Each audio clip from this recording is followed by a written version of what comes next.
All right, welcome back to the Grains and Grace podcast with a new segment that I am really enjoying, John. This was your idea, and we've been Oh going over yeah. some relevant news articles in the past few sections.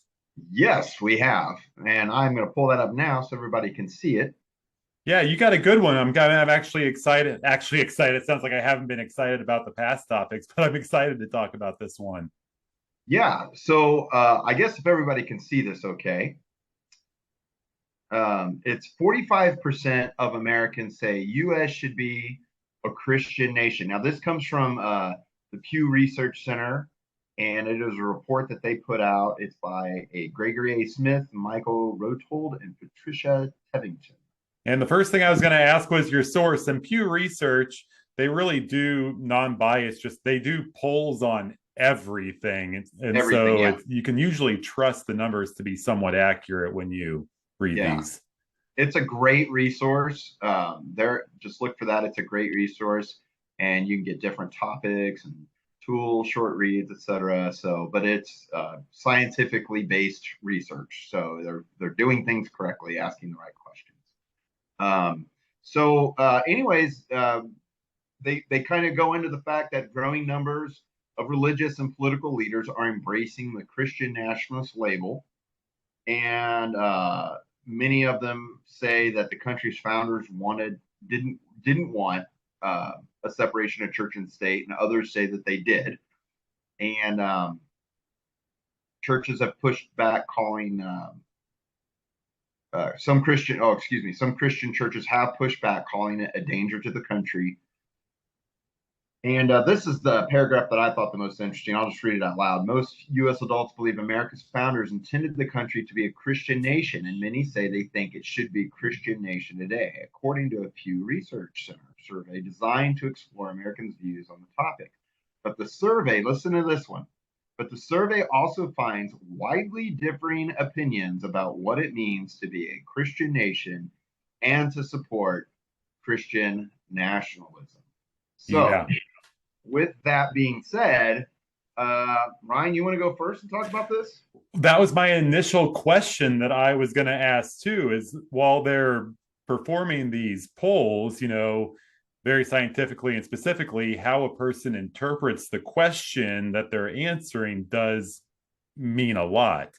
Because to me, when I hear Christian nationalism, I get, I don't like that sound at all. That sounds like we should be a complete theocracy. Like it should be, everything should be based around that. And it kind of takes away freedom of other religions. It feels like it's not America when you think about it that way.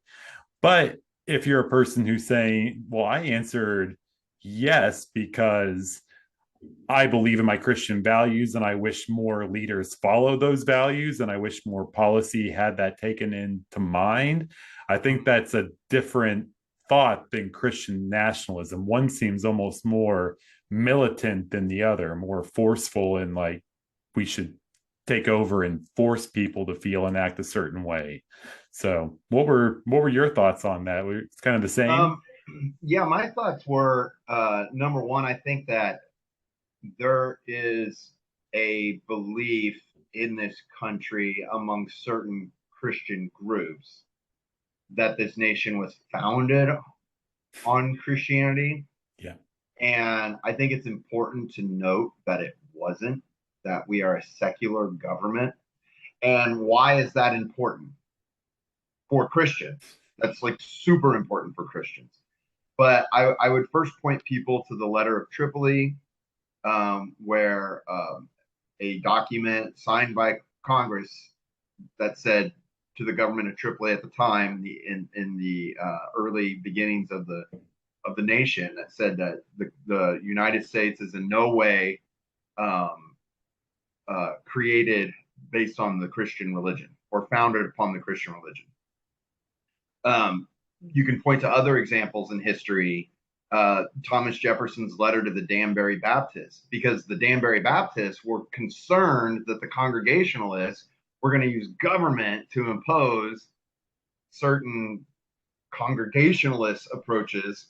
And Thomas Jefferson writes this letter to them, ensuring them, this is where the phrase, the separation of church and state, comes from, but or a wall of separation of church and state. That's where this phrase comes from. Thomas Jefferson's trying to reassure them that all have freedom of religion in this country, and no religion can can take hold of the seat of power of government and force other people to do things according to their religion. So that's why this country, being a secular government, is it's important for it to be that for not only Christians but for all religions. So that would be my first point. And then the thing that stuck out to me was that phrase. People don't really know what that means, Christian nation, and that's exactly right. Mm-hmm. Are a Lutheran's version of Christianity, a Baptist version? Which one are we going to fall under if we let's say we went down this road. Let's say we decided, yes, this is a Christian nation, and the government has to support, Christianity and reflect Christianity in all its ways, right? Okay, who's defining that then? Who's setting that up? Is there going to be some sort of assembly that decides, just like they have in Iran, with with the mullahs and all that? Is there a body of religious people that are going to decide if people are being biblical or not biblical, or if they're following the correct Christianity? It's a Well, slippery slope when we start saying this nation's a Christian nation, because instead of political parties, they'll just have debates between the Lutheran Party is represented by Ryan and the Baptist. So there won't be Democrats and Republicans. There will be the Lutheran Party and the Baptist yeah, Party and the yeah, non-denominational we'll be party. just like we'll be just like the Sunnis and the Shia.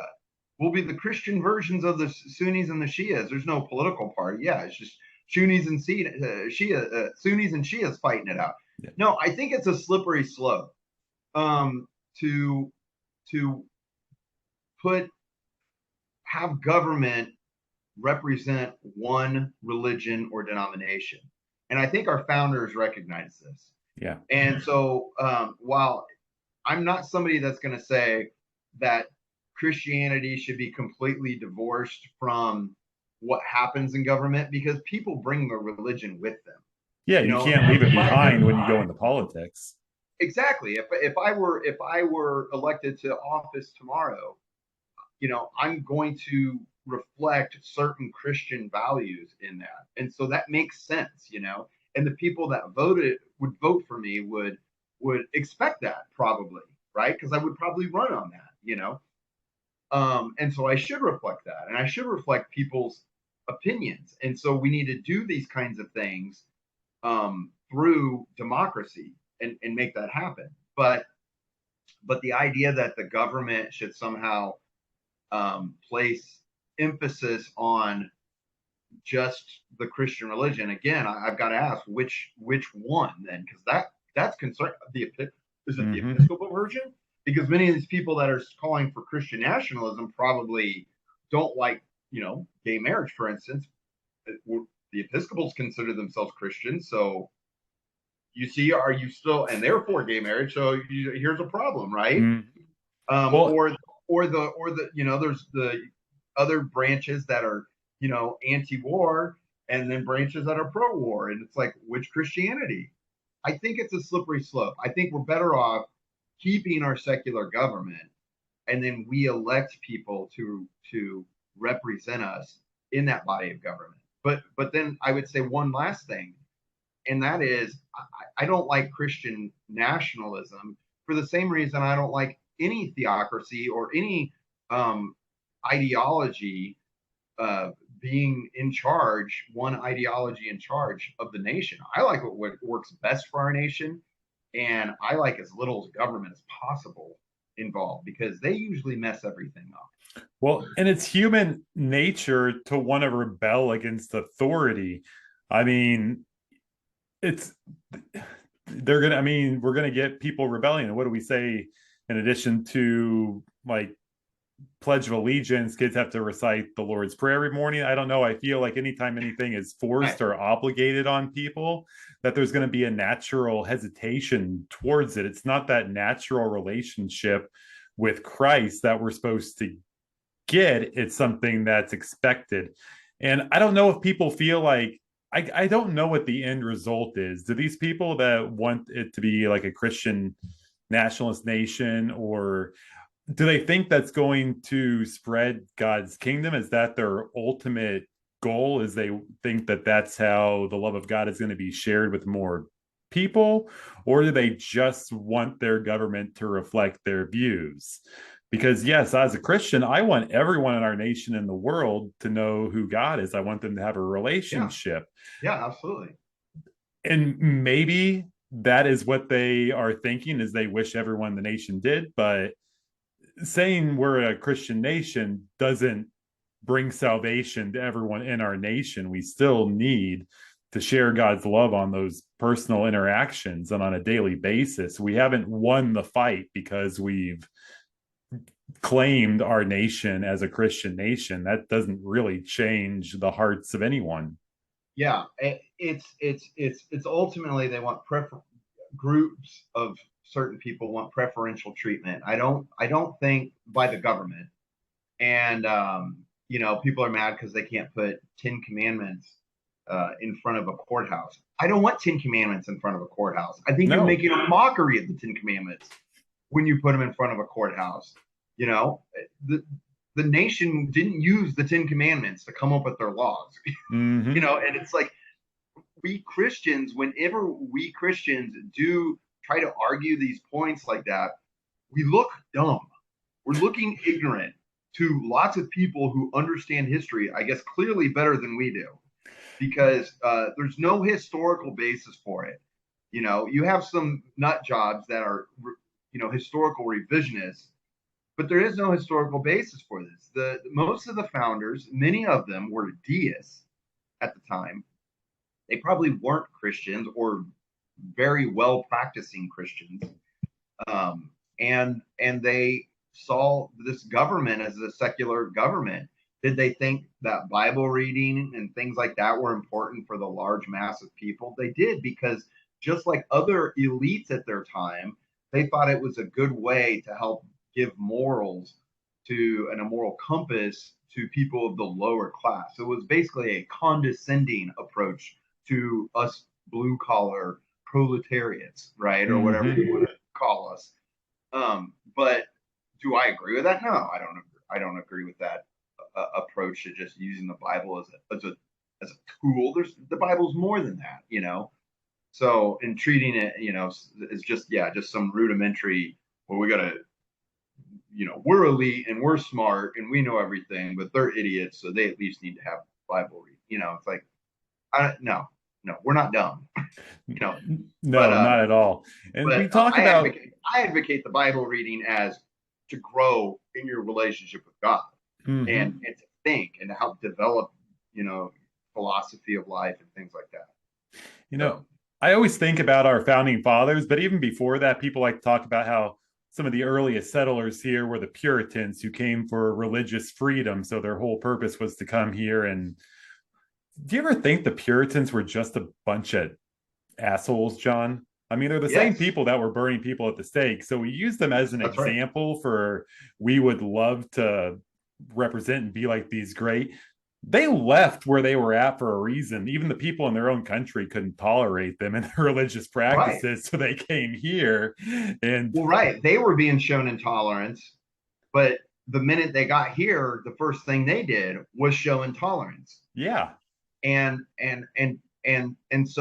that's some of the things that the Danbury Baptists were concerned with all these other denominations, because certain groups had bigger demographics in those areas, and they would try to use the state to impose, you have to say, you have to pledge allegiance to God, or you have to pay money to the clergy, or what have you. Whatever it is, you had to attend Sunday church at the Congregationalist church or whatever it was. And the Danbury Baptists felt threatened by this. And so Thomas Jefferson is trying to assure them it is illegal in this country to use government to impose uh, denomination, religion on people. And I think that's really important. I mean, if people would just logically walk this through, let's just again go through this. Let's pretend that all of a sudden, okay, we're a Christian nation, and now all laws have to be interpreted through this Christian nationalist perspective. And wait, a Muslim gets elected, for instance. So now we're okay with Muslims interpreting our Bible to interpret law. Is that okay? Well, Or if we've already gotten to that point, then they would probably never even get to be on the ballot if that's the case, because then we've locked down who can even be. even run. You're right. Yeah. Yeah. I mean, now we're disenfranchising whole groups of people from representing their communities. So I think it's a bad idea. Just don't But can like. I say one thing? I Uh-huh. would love it if we had more politicians that I believed were true, genuine Christians. We see, and I don't care about either side, but we see a lot on the like Republican side who claim their faith all the time, who just Right. live and act so far from it. But I don't think any of these people are sitting in the pews on a Sunday morning. I don't think they're involved with their churches. I mean, I just don't see any evidence that these people who claim Christ and say they want this are actually engaging in a relationship with God themselves. I would love more genuine politicians who Yeah. truly are active in their faith running, not just people giving me lip service because I know I need to hear them say bless God and bless America at the end of their speech to trust what they said beforehand. Yeah. I completely agree with that. And I guess on the final thing that I would say to this is that I would agree with the idea of us becoming a Christian nation if it only means that we as Christians who profess to be Christians would go out and live it in our lifestyle. And so that so many people would see, and we're going to be talking about this later, but so many people would see the light and the salt that we bring, that people would be drawn to that. And so you would basically be able to class, because there'd be so many Christians in this country at that point that people would just classify us as a Christian nation, but not in government, not in the institution of government, but just in the ethos of the populace. Well, yeah, it's not forced then. Our laws naturally progress from the spirit moving through us and how we want to treat people as opposed to being crammed in. It's true change in people's lives and in the country and not some artificial change Yes, to make us feel good. exactly. So, Well, with that hey, being good said, topic, John. yeah. And stay tuned, Grains and Grace. Thanks.